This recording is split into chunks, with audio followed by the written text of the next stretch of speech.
Hi, this is Daniela Wolf with Bestie Life, the podcast, and this is your community to support you through the little and not so little events that make up your day-to-day life. From the I've got this moments to the I just can't moments. We are here to empower all women to find and develop the skills they need to find peace, balance, and the bliss in their busy. Through solo episodes as well as interviews with amazing women who share their journey and their story and how it works for you.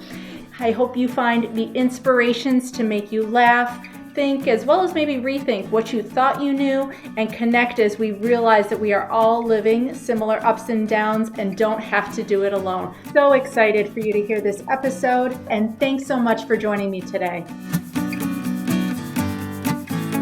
Hi, this is Daniela with Bestie Life, the podcast, and today I'm so excited for you to meet Luella Jonk. She is a psychotherapist, functional medicine practitioner, as well as a dating and relationship coach. And when we talk about relationships, it's not always about with other people. A lot of times our relationships in general, whether it's at work or with our family or a partner, has everything to do with how our relationship with ourself is and being able to work on that. And so I'm so excited to dive into all of this today. So thank you so much, Luella, for joining us today. Well, you are most welcome. You make a very good point, and it's what I really try to promote is the fact that before, we can really relate to another person, we need to be able to relate to ourselves very well. Mm-hmm. And so, for example, what I've been really noticing is, you could almost, because I'm also like all about making it simple. I don't want to make things complicated, and what I'm noticing is that it's really one or two things that could be working against you. If your relationships, if your life, like your career goals or what have you, are not turning out to be what you expected them to be, then it's usually related to one or two things, or like I said, a combination. Mm-hmm. And these are, okay, this is not a surprise, but I'm telling you, it's so true, is low self-worth. Mm-hmm. And not having enough self-compassion. The other thing is a little bit too much, or maybe a lot of, woe is me? Why is this always happening to me? Sort of that victim's mindset, right? Mm-hmm. Because, and the thing is that it's really hard to catch it. Like, I think there's probably many of your listeners that are listening and kind of going, well, yeah, I know that doesn't work. I know we need to be accountable, but it's the self-awareness that's such an important skill to be able to catch these thoughts that, really we're talking like a millisecond of a thought, going by, and you giving it attention, and it's really easy to make that all of a sudden become an excuse and an identity of why your world is the way it is, why your life is the way it is. And I also want to, just note that in our world nowadays with social media and this ability to see what not just our neighbor is doing, but the entire world, let alone all your friends or your colleagues, within seconds of opening up your phone, it's so easy to compare yourself with somebody else. And that's why all of a sudden we fall into this, well, why do they have that and I don't have that? Or why can't I look like that and they have that? Especially with all the filters and the, right. Happy days. Well, and if half of that's even real, and this definitely, I think, ties in so much of what you've been doing even up till now as a mindset kind of focus and everything like that, because it is, even though it's about our relationship, like you said, that minuscule, that quick thought impacts all of that. Yeah. It's like, that's what I mean about self-awareness. Like, it's catching it and then kind of going, but is that true? Is that really true? And it's like I'm saying, this is not easy work because we're conditioned this way from such a young age. And I know, probably a lot of your listeners have heard this over and over, but, just myself as a therapist, as a coach, and doing this work as long as I have, really myself, I've been really working on myself lately, and to be more self-aware and to catch these limiting beliefs that come up. It's just like, you really do need to write your own story. If it's something you really want, but you think it's not available to you, it's telling a new story. Yeah. Yeah. And definitely, to see how that relationship with yourself that you're talking about, because so many times people focus on, like you said, that external thing they see online, whether it's their relationship with others, with friends, as with their business, with their job, with food, with all sorts of things. Yeah. How you think about yourself is going to affect all those relationships. And so to definitely scale it back from that end result that everybody focuses their actions on, and to bring it back to that internal voice, that internal narrative, like you said, those Mhm. limiting beliefs. I just love the way that it's the starting point for your success in all of your areas, not just one area. Oh, yeah, absolutely. And you mentioned that I'm also a dating coach and relationship coach, and I honestly, like, I just as much as couples come to me and say they need help, and the number one complaint is, of course, communication.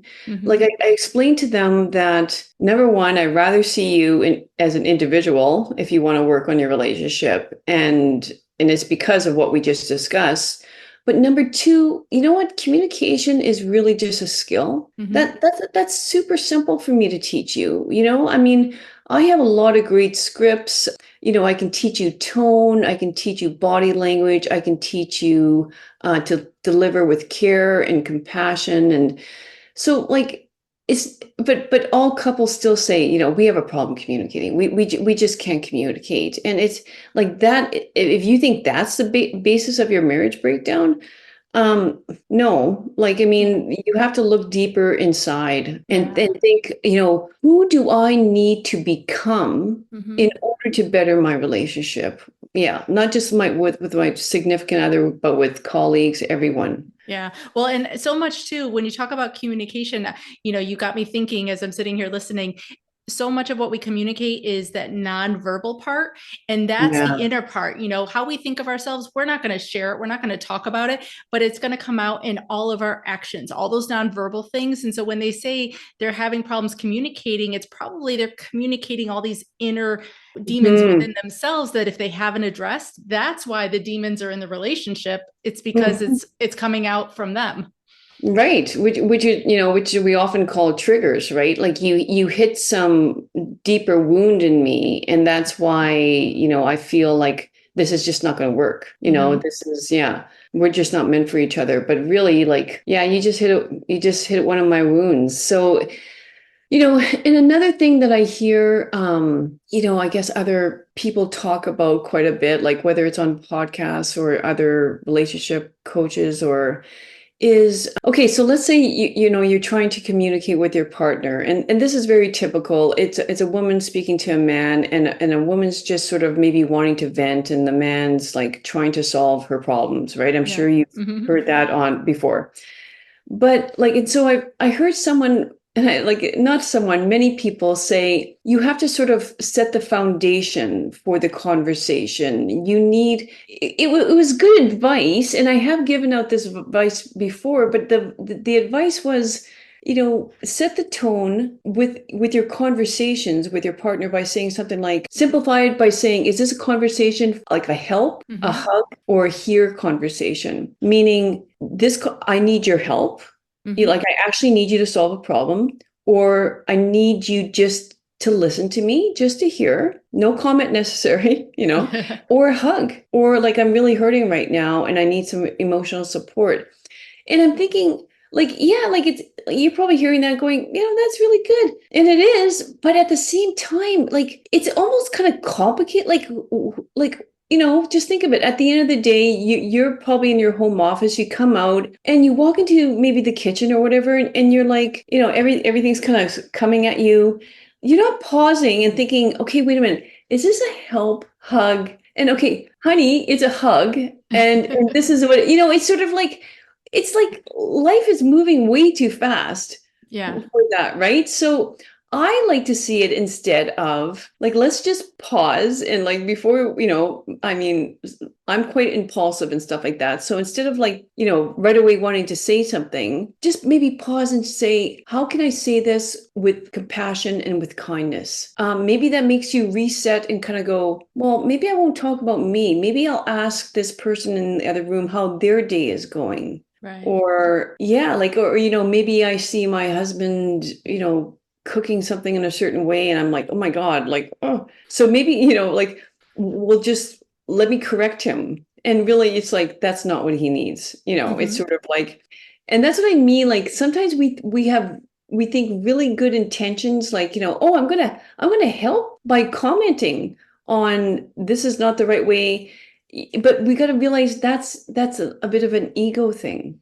The ego often gets in the way of being kind and compassionate with ourselves and with everybody else. Exactly. Yeah. It's noticing, my pain right now that I'm feeling. Again, am I making it all about me? Again, it's that comparison, that woe is me, that a bit of that egocentric, the world revolves around me, and stepping out of that and reminding ourselves, like, I'm reminded of it every single day, how many people are suffering in this world. And it's really easy to step into like, I'm the only one suffering right now. And like you said, back to that social media comment, everyone posts their highlight reel. It looks like everyone's having the best time, the best life, the best relationships, the best career, 6-7 figures, all that kind of stuff. And that's so not the case. And once we let go of, I heard a quote once that said, comparison is the thief of joy. And Yes. I think if we let go of that comparison, we allow so much to come in. Yeah. Yeah, 100%. I feel like that if someone were to ask, what works for you really well, Luella, it's like starting my day off, and I'm sure this has been said before too, but like gratitude. Well, first of all, silence. I love just sitting silence and first thing in the morning. I realize not everybody's granted that, like especially in your 40s. Like I think about my kids being young then, and you're just like you both feet hit the ground and you're it's go. But I mean, if you can cultivate, even if it's 5 or 10 minutes alone with your coffee or with your tea or with your water, whatever it is, and being a little bit reflective.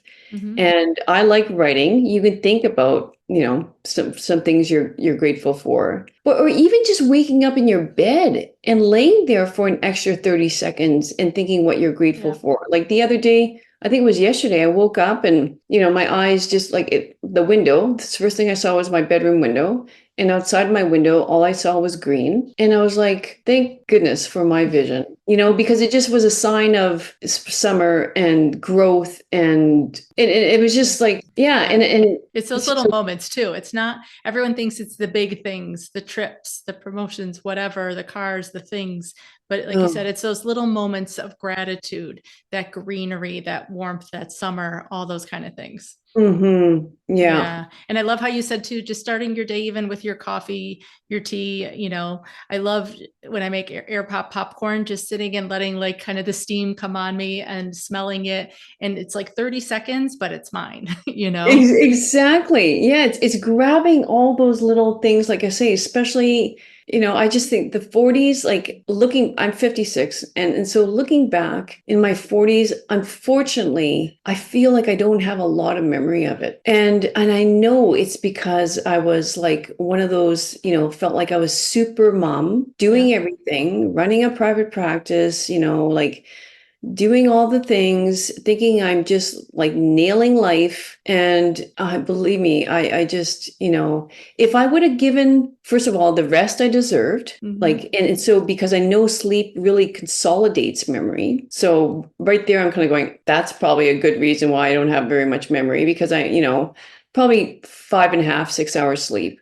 And I know now that was not enough. And then also that pausing, like I mentioned in the morning, it just lets you, it lets those thoughts come up and you can let them go, but at least it gives the mind that time to process those thoughts. And believe me, when I do that in the morning, it is a me narrative at first. It's like, Am I going to be able to do this? What's coming up? And then after a bit of time passes, then I kind of sink into that contemplative, reflective, meditative thought, you can call it as well. And it's just sort of like now my body is relaxed. I can feel my body.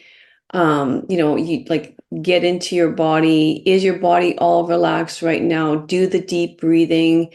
And I don't think people give that the airtime it deserves. Yeah. Or the credit for how huge an impact simple little actions like that can have, just those moments. I love everything you've shared when it comes to communication styles, sharing how to start small little practices to be able to focus on your relationship with yourself before you put that out there and things like that. And just, looking at whether you're dating, whether you're in a relationship, in whatever circumstance, all of these tools that you've shared today are going to come in so helpful in strengthening all of those types of relationships with adults, what you're modeling for your kids if you're a parent, like just all of it. So where can people find you, Luella? How can they work with you? Oh, well, I mean, just Google my name and my website will come up. So it's Luella. And I know there's not very many Luellas out there, and Jonk. It's a Dutch name. So yeah, and I'm on social media, and that's also my handle, Luella Jonk. Yeah. Awesome. So, yeah. And all those links will be live in the show notes below. So thank you so much, Luella. I loved all the insights and kind of just nuggets of wisdom that you shared with us today. So thank you so much. Thank you for having me on. It was fun. Thanks so much again for joining me today. I hope you enjoyed this episode. Please let me know any questions or comments that you have. Also, if you can please leave an Apple 5-star review so that this episode can be shared with more women. There's 2 quotes that I love. Alone we may be strong, but together we are stronger, as well as when women support each other, incredible things happen. So let's be stronger and incredible together, as well as maybe just have some fun along the way. Thanks so much and talk to you soon. Bye.